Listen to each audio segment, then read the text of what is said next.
Name plate मर्द का, पर घर तो औरत से औरत का होता है। कविता, तुम ये क्या करने जा रही हो? कितनी मेहनत से तुमने यह घर बनाया है और आज इसे बेटे को ना देकर बेटी को भी हिस्सेदार बना रही हो। कविता की वसीयत देखकर माँ ने पूछा। माँ, हिस्सेदार नहीं बल्कि दोनों के जीवन को सुरक्षित कर रही हूँ। कविता बोली, अरे घर तो कायदे से बेटे का ही होता है।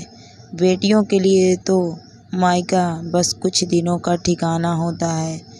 बेटा, माँ, घर घर होता है और उसमें रहने वाले सभी सदस्यों का बराबर होता है।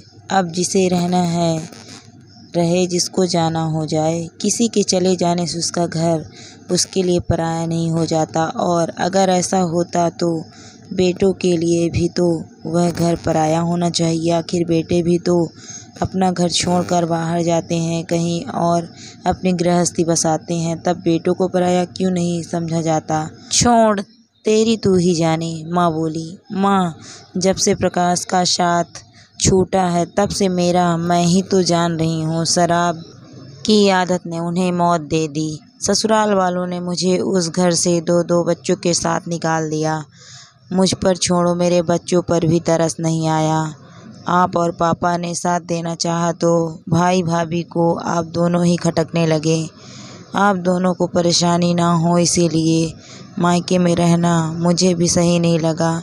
वह तो पापा ने मुझे इतना पढ़ा दिया था कि एक छोटी सी टीचर की नौकरी मिल गई, और धीरे धीरे ट्यूशन और फिर ये बड़ी कोचिंग क्लास में मेरी तपस्या का फल है। अपने पुराने दिनों को याद करते हुए दुखी मन से कविता बोली, हमें माफ़ कर दो बेटा, उस बुरे समय में हम तेरे काम ना दे पाए। नहीं माँ, रो मत, आप जितना कर सकती थी किया था, तब भी और अब भी। लेकिन माँ, यह समाज भूल जाता है कि मकान भले मर्द खरीदे पर उसे घर एक औरत ही बनाती है। नेम प्लेट मर्द का, पर घर तो औरत का और औरत से ही होता है।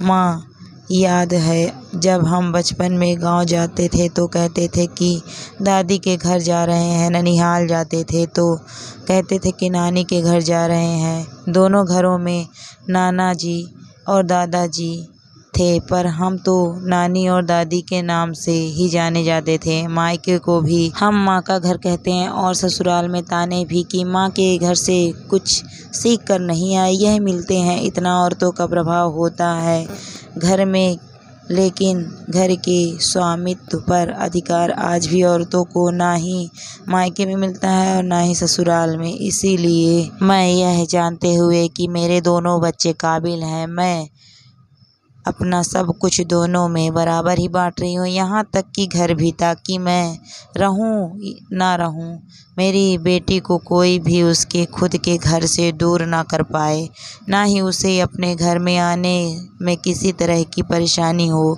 और ना ही किसी की अनुमति लेनी पड़े।